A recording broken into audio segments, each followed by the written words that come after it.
Buenas noches, senor. American 965 leaving 23... In 1995, only days before Christmas, an American Airlines Boeing 757 is on its final approach to Cali, Colombia. Cali approach, American 965. The pilots are calm and relaxed. They don't know they've made a terrible mistake. 965, 9,000 feet. They've strayed more than 10 miles off course and no longer have a clue where they are. Oh, shit! Hold on, baby. In complete darkness, the jet carrying 163 passengers and crew is heading into mortal danger. I think we knew that something imminent was around the corner. Up, baby! More! Up!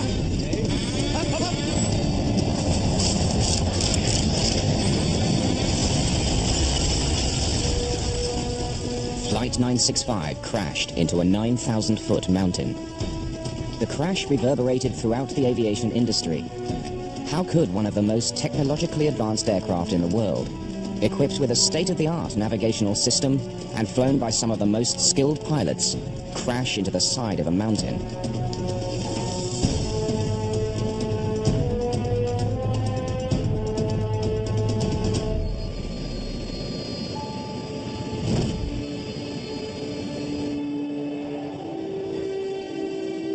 On December the 20th, 1995, American Airlines Flight 965 is preparing to depart Miami International Airport. Make her slut, but, well... Its destination is Cali, Colombia. Flight 965 is scheduled to leave at 4:40 p.m., but has already been delayed for 30 minutes at the gate to allow for connecting passengers. Surely they're calling us any second. The Doosan's only just made it. In Miami, they tell us that we have to rush because the plane gonna leave to Cali very soon. Definitely, we were very happy because we know we're gonna fly that night. So you made it just in time. Yeah. Just like that. You won't believe it. Go from New Jersey to Miami. You almost missed the flight. Mercedes Ramirez, along with her mother and father, managed to get on the flight at the last minute. We were on standby, so we weren't sure if our names were going to be called off to actually get on that flight. We heard our names and we were excited because like, yes, we got on the flight. But it's very old American. Flight 965 finally leaves the gate at 5:14 p.m., 34 minutes late. But the problems aren't over yet. As they taxi towards the runway, the tower informs them of yet another delay. American 965, stand by. Heavy seasonal traffic clogs the runways, and they're forced to wait another hour and 20 minutes on the tarmac. Ready, that's all there is to it. Wait, American 965. Finally, 2 hours late, Flight 965 is cleared for takeoff. 27 right. Fly the runway heading. Clear for takeoff. Merry Christmas. Cleared for takeoff. 27 right. American 965, you do a great job. Good night. Captain Nicholas Tafuri, aged 57, is in charge of Flight 965. He's one of American Airlines' premier pilots, with more than 13,000 hours of flying experience, over 2,000 of them in the 757. He'd flown to Cali only 6 days earlier. 200, the heading, climb to 16. That's 16 American 965. At the controls is First Officer Donnie R. Williams, age 39. Although he's been flying for American for 9 years, Flight 965 is his first trip to Cali.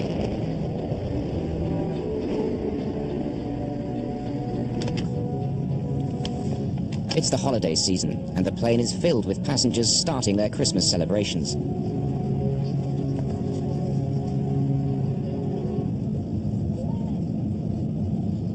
Everybody on that plane was either going back home for the Christmas holidays to visit their families, so I think everybody was just happy and excited to go back.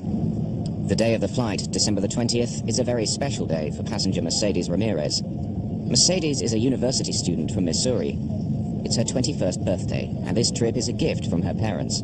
Usually we spent Christmas in Kansas City at home, but they wanted to do something special, and we had never spent the holidays with our family in Colombia, so it was a big deal for us. Since we flew standby, I couldn't sit with both my mom and my dad all in one row, so my mother and I were seated next to each other. I was by the window, she was in the middle, and then there was a passenger who was about my age who was in the aisle seat, and then my father was in another row behind us. And so, nothing out of the ordinary at all, just a normal flight. 19-year-old Mauricio Reyes is sitting beside Mercedes' mother. Reyes is a student at the University of Michigan.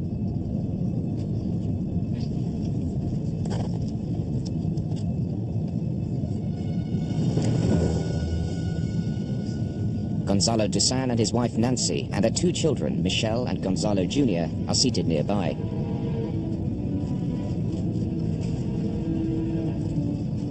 We were very excited because the first time, we're going with my family to pass, Christmas over there in Cali. We wanted to see our families, members, brothers, sisters, to see our city again.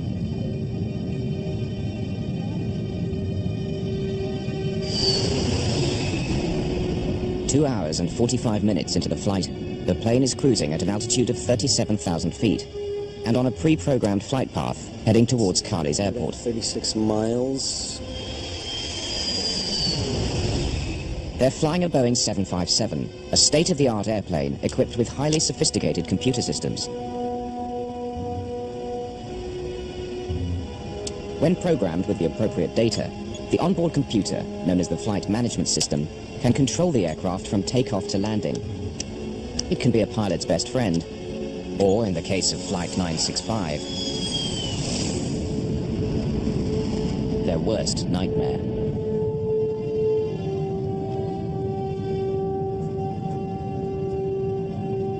An awkward moment an hour before their scheduled arrival in Cali makes Mercedes Ramirez change seats.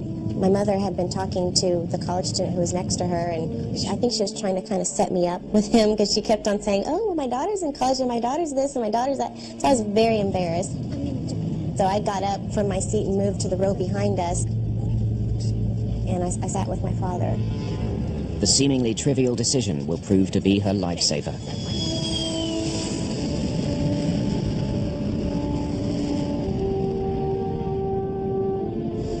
It's a clear, moonless night with visibility more than 6 miles. And that's just how it works. That's our scenario. But Captain Tafuri is now getting concerned about their arrival time in Cali. Debrief, 1 hour sign in, and you can't move that up at all because it's an FAA thing. FAA regulations require a minimum number of hours on the ground before the cabin crew can fly again. The plane and its crew are scheduled to leave Colombia the following morning, but the unexpected delays in Miami means the plane may be late into Cali and not able to leave on time tomorrow. When you want descent, let me know a few minutes early in case there's a language problem, okay? Sure. Any further delays will jeopardize their return flight the next day.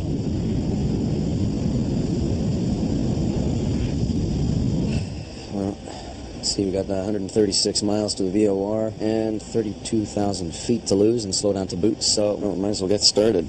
If they land within the next 25 minutes, they'll beat the deadline. All right, sir. And if you'd keep the speed up on the descent, it'd help us too, okay? Okay. Okay, Gonzalito, let your sister sit inside the room. Gonzalo Dusan's children quarrel over the window seat, not knowing that the consequences will be dire. And I remember I told them before Cali, when the plane started to lose altitude, so we're going to see the valley, the city, very nice with a lot of lights on it, because usually by December, by Christmas time, they decorate, the mountains with different colors, lights, and everything. Then they start to fight for the window side. And I was fighting with my brother, Gonzalito. We were fighting for the window. Okay, Gonzalito, let your sister have a chance by the window. And I'm like, oh, I want to see the lights, I want to see the airport. And he got mad. Okay, Michelito, sit by you. Go see what you're causing, huh?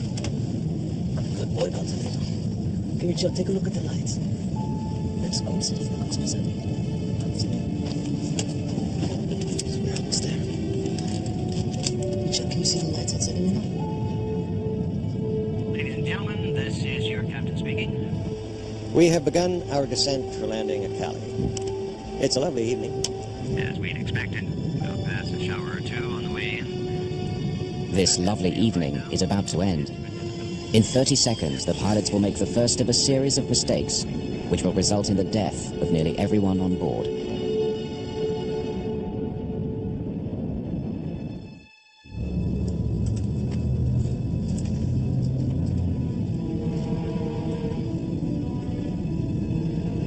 American Airlines Flight 965 is on its final descent, roughly 63 miles from Cali.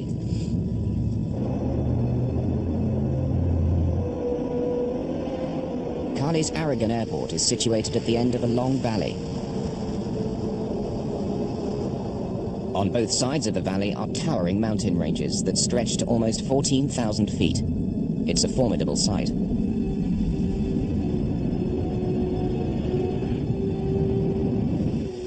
One of these nuts down? No, thank you. You want your water? You want to wait until we get on the ground about your water? No, I'll wait for the ground. To guide the plane on its proper pre-programmed flight path, the aircraft must pass over a series of waypoints. These are generally radio beacons at fixed positions along the route. The plane's computer picks up the signal from these beacons, one after the other, and guides it safely to the destination. Flight 965 is now approaching the waypoint called Tulua. Tulua is a radio beacon at the head of the valley which leads to Cali. After passing Tulua, they should fly down the valley and pass over the final waypoint called Rosso. Then they fly past the airport, turn right, and land from the south. Really well. È molto interessante, è molto interessante, sì.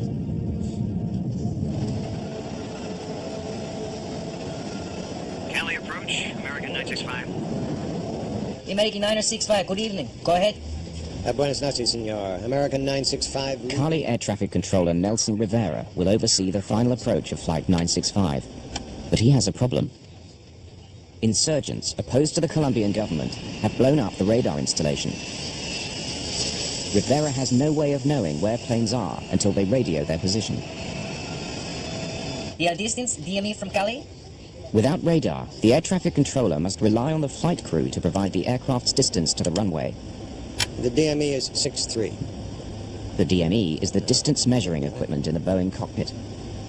Roger. American 965 is cleared to Cali. Descend and maintain 5,000 feet. Altimeter? 3002. Report Tulua.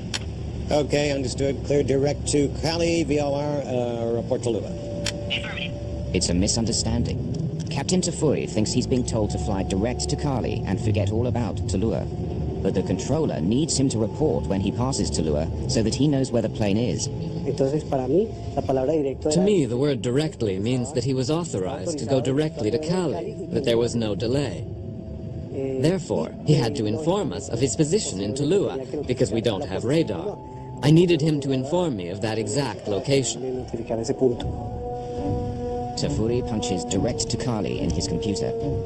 Since the plane no longer has to pass over them, all the waypoints between his present position and Cali will now be erased, including Tulua, the one he's now approaching. Put direct Cali for you in there. Okay, thank you. Flight attendants, please prepare for landing. Thank you.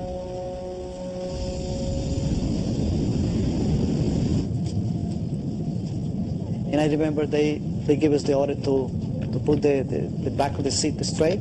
I remember that. And everybody was, so happy because we were very close to the city.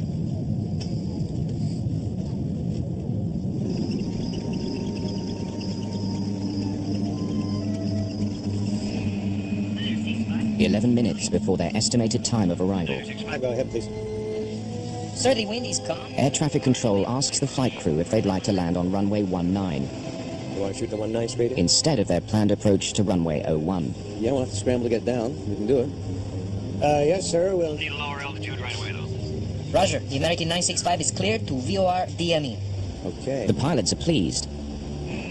Runway 19 is a straight-in approach from the north. They won't have to lose precious time by circling the airport. But there isn't much time. They need to start getting the plane down quickly. Williams deploys the speed brakes. The brakes are flaps on the top of the wings. When they're raised, they reduce lift and increase the plane's rate of descent. Approach runway 19. Road Number 1 arrival. Report. This split-second decision to land on runway 19 sets off a chain of events that will end in disaster. Arrival will report VOR. Thank you, sir. Report Tulua, VOR. Report Tulua. I've got to give you a Tulua first of all. You want to go right to Cal or to Tulua? I thought he said the Rosso 1 arrival. Yeah, he did. We got time to pull that out? Events begin to unravel very quickly in the cockpit. The pilots have to locate the new charts for the approach to 19, enter the new route into the computer, and still fly the plane. And Tallulah 1 Rosso. Yeah, there it is. See, that comes off Tallulah. They're getting totally confused. The controller keeps asking them to report when they've passed Tallulah. But having erased it from their computer, they have no idea where it is. Captain Tafuri asks the tower if they can forget Tallulah and fly directly to Rosso, their last waypoint before the runway. Can American Airlines 965 go direct to Rosso? And then do the Rosso arrival, sir. Affirmative. Take the Rosso 1 and runway 19er. The wind is calm. All right, Rosso, the Rosso 1219. Thank you, American 965. Report Tallulah at 21 miles and 5,000 feet. Okay, report. Tallulah 21. The controller is still asking them to report passing the Tallulah beacon. Without radar, he doesn't realize that they're already past it and are speeding down the valley towards the airport. Captain Tafuri now makes another fateful decision. Having decided that they're going to head for the Rosso waypoint instead, he punches R into his computer. The computer database responds by offering a list of more than 10 waypoints to choose from, all beginning with R. Normally, the nearest one, Rosso, would be at the top of the list, but tonight it's not. Captain Tafuri doesn't notice and pushes the execute button.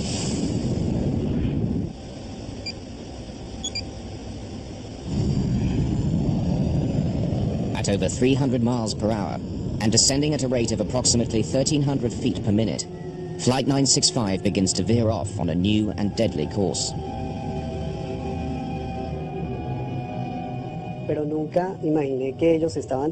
I never imagined that they were deflecting the route in addition to losing altitude. Because I didn't have radar. In the cockpit of Flight 965, the pilots are completely unaware of what they've done. They're busy studying charts as their plane crosses the mountains into unknown territory.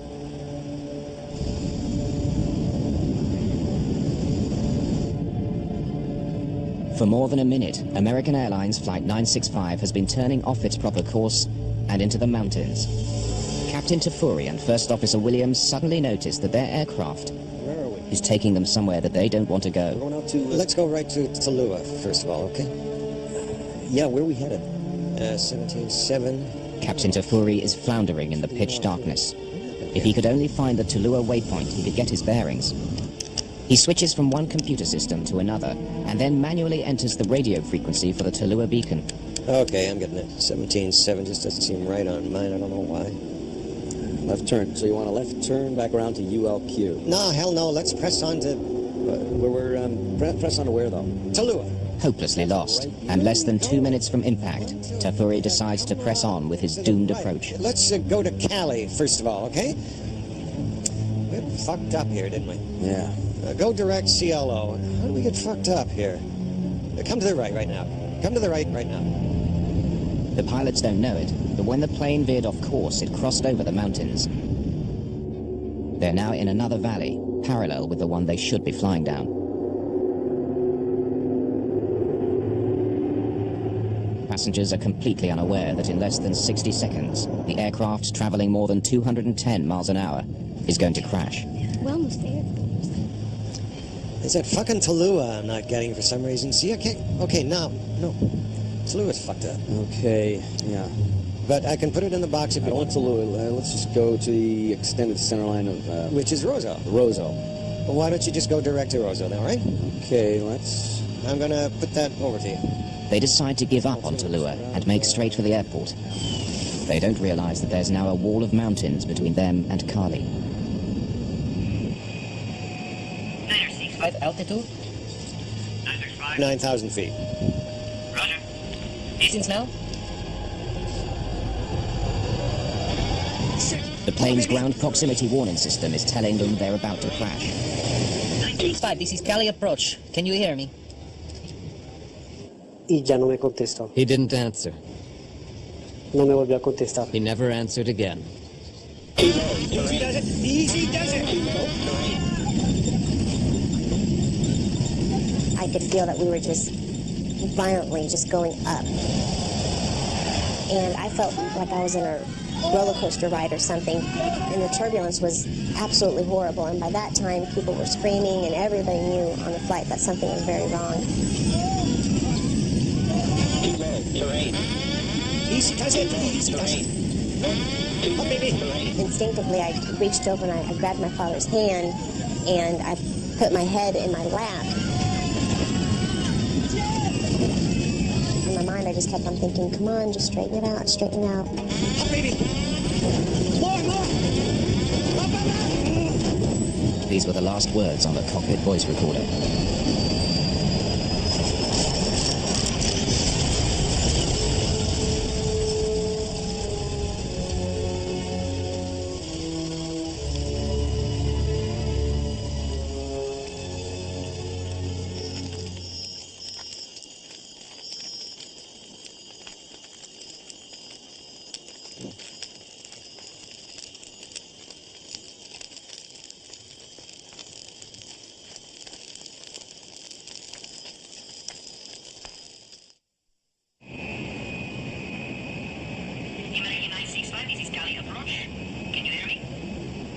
At 9:42 p.m. on its final approach to runway 19, American 965, can you hear me? American Airlines Flight 965 seemingly vanishes without a trace. American 965, this is Cali approach. Can you hear me?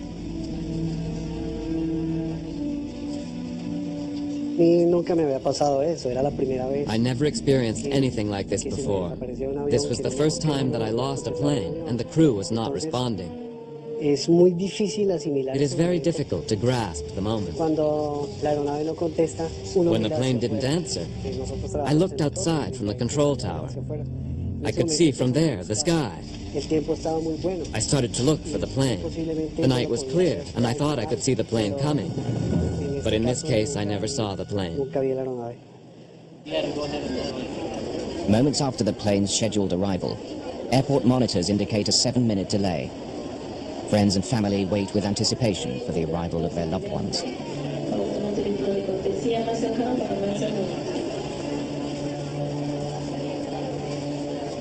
As the revised arrival time comes and goes, rumors begin to circulate throughout the terminal that air traffic control has lost contact with Flight 965. In an instant, joy turns to shock as cries that the plane has crashed spread throughout the terminal.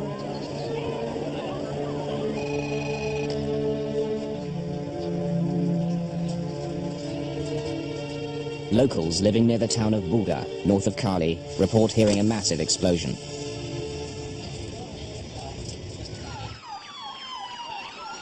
Rescue teams race to the town, which lies near the base of a local mountain range that stretches as high as 10,000 feet.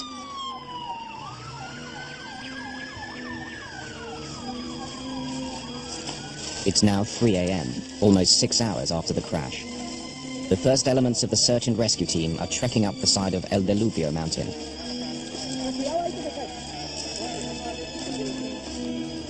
There are no roads.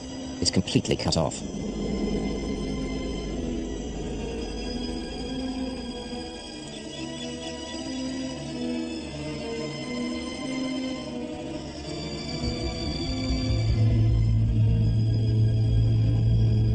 In the midst of tons of twisted and torn metal lies 21-year-old Mercedes Ramirez. Her last memory prior to impact is grabbing her father's hand and the deafening sound from the back of the plane of the tail section striking trees.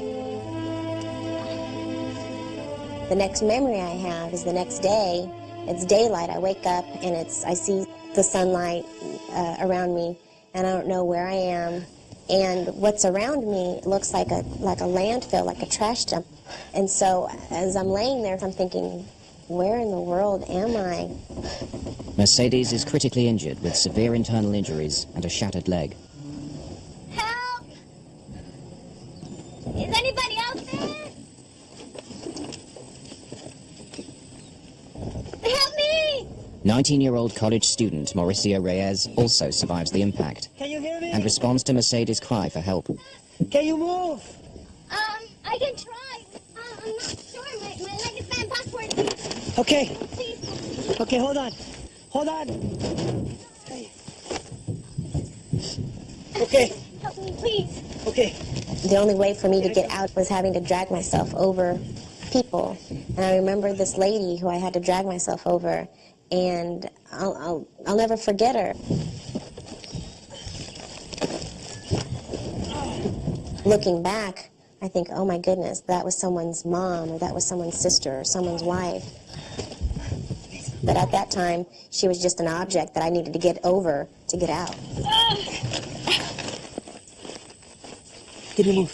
Can you stand up? I think my leg is broken. Okay, we'll try. Okay. Okay. 1, 2, 3.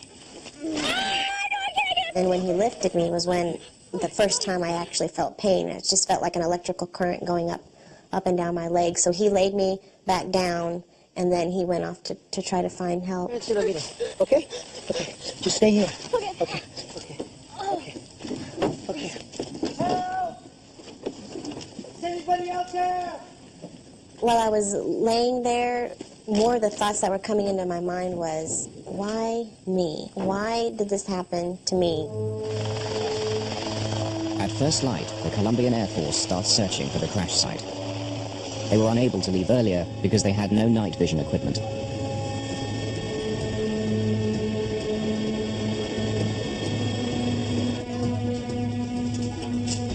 On the ground, rescue teams which had been climbing throughout the night are approaching the summit of El Diluvio.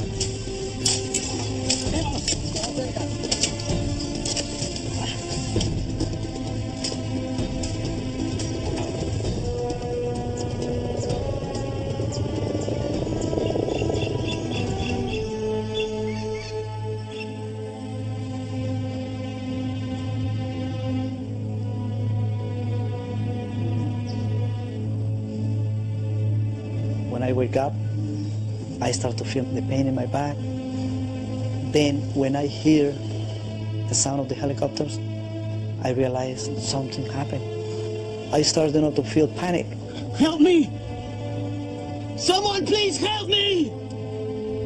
Daddy, I'm here. Papa. Michelle. Gonzalo Dusan's 6-year-old daughter Michelle, still strapped in her seat, answers her father's desperate call for help. Keep talking to me, okay? Michelle? So I realized that my daughter was alive too. Then I start to crawl to try to look for where the voice of my daughter coming from. Michelle, please, I'm coming. Where are you? Dusan struggles to crawl through the broken and twisted cabin to reach his daughter, but she's pinned beneath the wreckage. Ow! Ow! My leg hurt. When the plane crashed, my legs, I had my seatbelt on. And I guess the crash was so deep that my legs, like, speared into the ground. Okay. I tried to move myself, but my legs hurt. They hurt really bad. I couldn't pick myself up. Daddy, it hurt. Okay, Michelle. I'm going to get some water for you soon and bring it back, okay? Then I try to crawl more to try to get out. Despite a severe back injury, Dusan manages to crawl towards a small open section of the fuselage. I saw a hole behind me, and I said inside me, I said, God, help me to get out from here.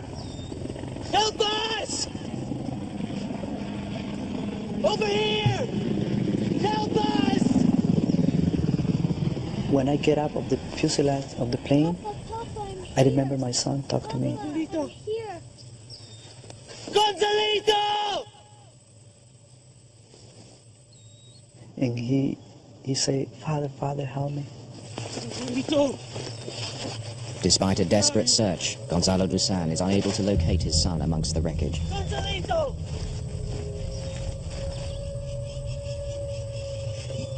Realizing there's no way to get off the mountain by foot, the survivors of Flight 965 are still unsure if they will ever make it.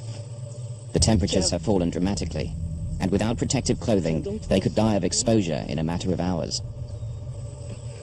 Stay awake for Papa, okay? Okay, Michelle?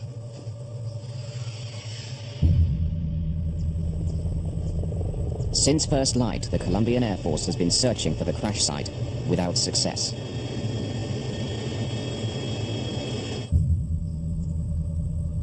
With each passing minute, the 4 survivors, all gravely injured, take one step closer to death.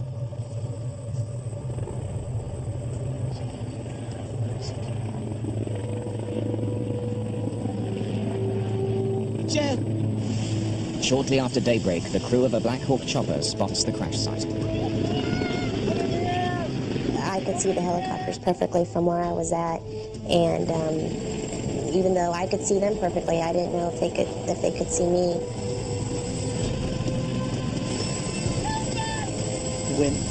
When I saw the helicopter very close to the trees, to the top of the trees, I started moving the blanket. I started moving the blanket, then so I said, oh, they saw me, they're coming for us.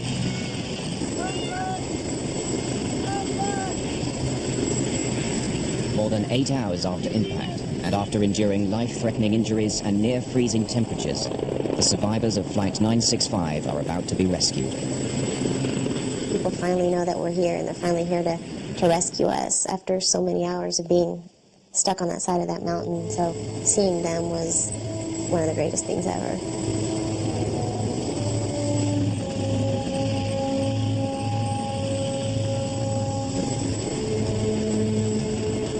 They came and they throw a rock, and the people start to descend. And, I was so happy because I feel, that they're going to help us.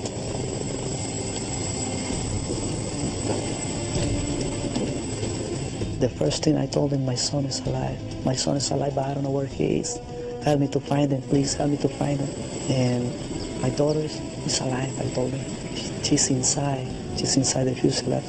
As the rescue team divided up, one went into the fuselage to free Michelle. Another scoured the site for Gonzalo Dusan Jr. Gonzalo is found hanging in the branch of a nearby tree. He's been suspended in the air above the crash site for more than 8 hours. His condition is grave.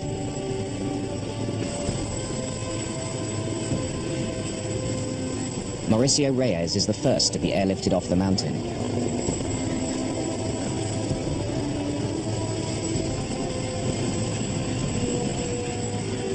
But low cloud cover grounds the chopper and delays the removal of the remaining survivors.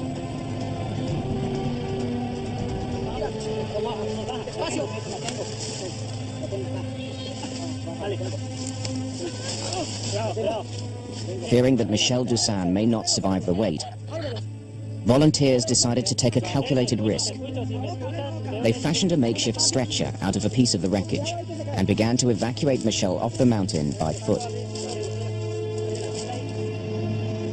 Shortly after Michelle Dusan left the crash site, the weather clears and the remaining survivors are airlifted to a base camp halfway down the mountain and then to hospital for emergency medical treatment.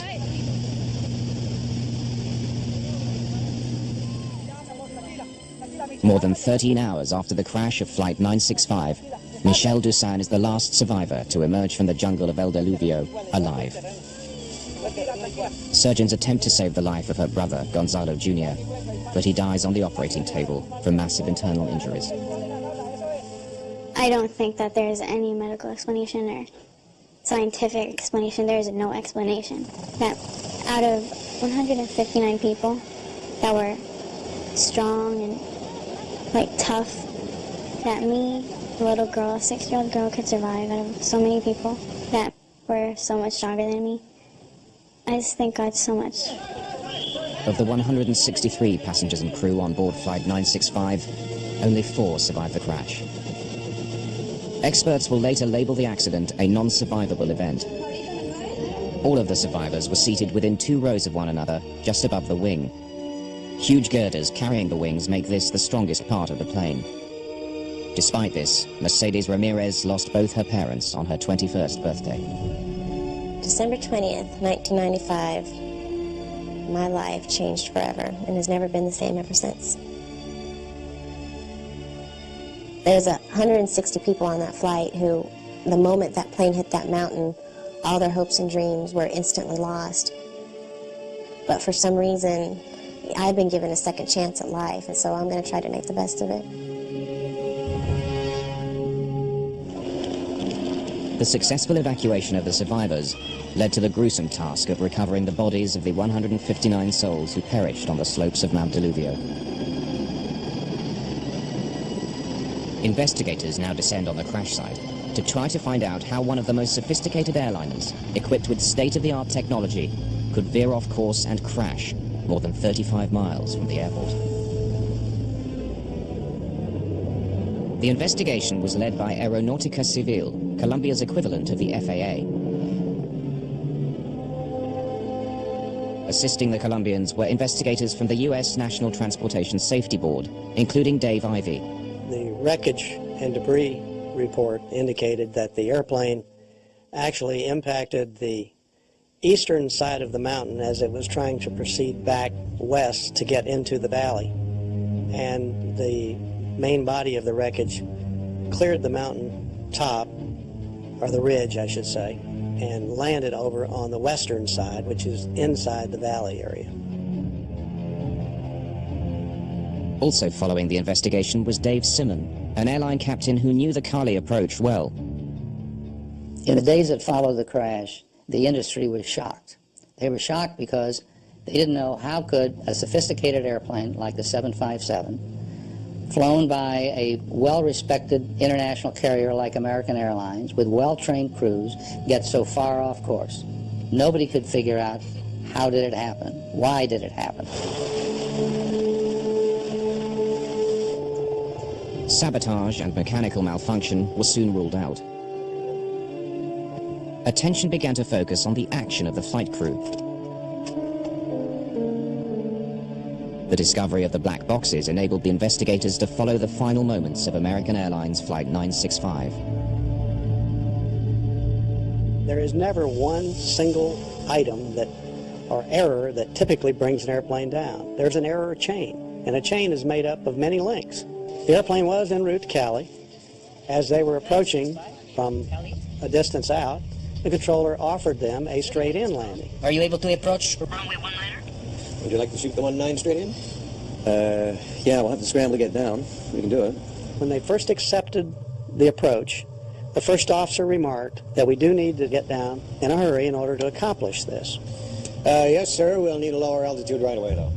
At the time the crew accepted the approach to runway 19, they were too high, too fast, and too close in to safely make this approach. To lose altitude, the first officer deploys the speed brakes. This action will come back to haunt the flight crew in the final segment of the flight. The fact that they accepted that runway put the crew in a rushed and hurried manner. Maybe at Tallulah, first of all. You want to go right to Cal or to Tallulah? I thought he said the Rosa 1 arrival. Yeah, he did. We got time to pull that out? The flight crew now needs to study the approach charts and reprogram the computer. Meanwhile, the airplane is moving at more than 5 miles per minute. And when you start to rush and you can't prepare in an adequate amount of time, then additional errors start to occur. Because they're rushed and in a hurry and scrambling, they then make a dangerous request. Can American Airlines 965 go direct to Roswell? And then do the Rosa arrival, sir. Affirmative. Take the Rosa 1 and runway 19er. When the controller said affirmative, take the Rosa 1, he meant use the Rosa 1 arrival procedure, although the crew thought he meant to go direct to Rosa. That's not a good idea, because to proceed direct to Rosa is the last point just before the runway. And Rosa is the last point before landing, not the first point that you should be targeting. And this miscommunication really dealt with the pilot believing one thing and the air traffic controller believing another. That was another link, in my view, that was part of the error chain. Where are we? The crew looks at their charts in front of them, and they see the fixed Rosa, and it is identified by the letter R. So they naturally put R into the computer, thinking it will take them directly to Rosa. The computer offers a list of R's to choose from, but unbeknownst to the pilots, none of them is Rosa. Habit has shown, and the system is designed to place the one that is closest to your airplane first. And so here was an R that showed up first, and he selected that. A map display in front of the pilot shows the proposed course to the waypoint he selected. It will take the plane left into the mountains. According to American Airlines procedure, prior to executing an input such as this to select the R, you confirm with the other pilot, does this look correct to you? 965, 9,000 feet. This clearly was not done. If it had been, they would have seen a dotted line showing a provisional path from the nose of the airplane turning and going back to about their 7 o'clock position. Captain Tafuri hastily presses the execute button. In aviation, we call that fast-fingered Freddy. When you don't confirm anything, you're in a big hurry to punch something in the computer, and you don't confirm where it's really going to take you. Yeah, it's left turn. Yeah, I gotta identify that fucker, though. Unfortunately, the crew does not know that R stands for another fix that is 132 miles away behind them at about their 7 o'clock position, and that's where the airplane starts to go to.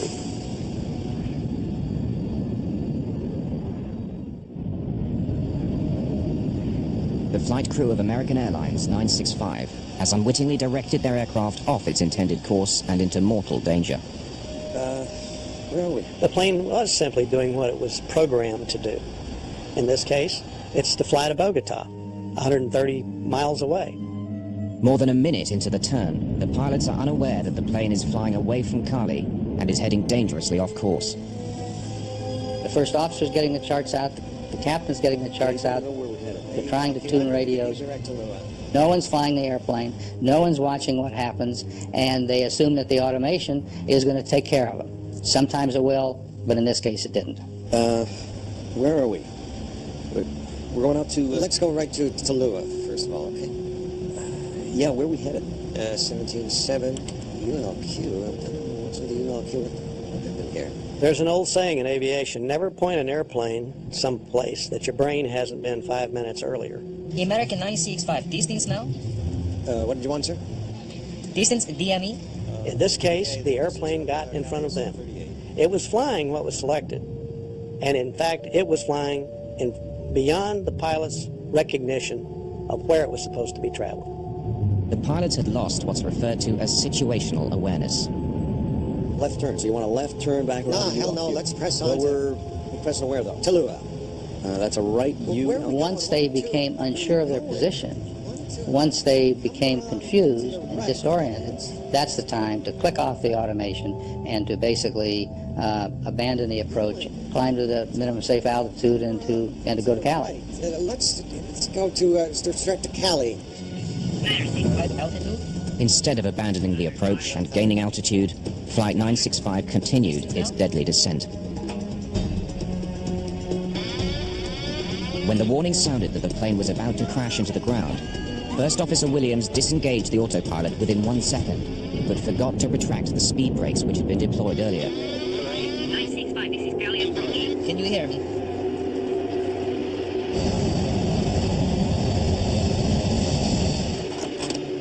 According to the official report, had they remembered to lower the speed brakes, the plane could have cleared the mountain with room to spare. This accident is known as a CFIT accident, which means controlled flight into terrain. By that I mean the airplane was controlled by the crew, and it was a perfectly normal functioning airplane, and the crew flew the airplane into the mountain. It's one of the leading causes of accidents over the last 100 years, and still is a problem. Both these pilots were experienced pilots flying the 757 for American Airlines. And both these pilots were good pilots. And I think it's like anything else. Two good pilots were led astray by a problem that they were trying to figure out. And at the time, they failed to do the basic thing, fly the airplane. A court eventually ruled that the pilots of Flight 965 had shown willful misconduct during the approach to Cali Airport. Survivor Mercedes Ramirez, who lost both her parents, continues to deal with the crash. I think this was a classic textbook case of everything you should not do when flying a plane. Hopefully it's a wake-up call to pilots that no matter how many times you've flown to a city, you just have to be alert and aware, because every little move that you make, you have the lives of people in your hands.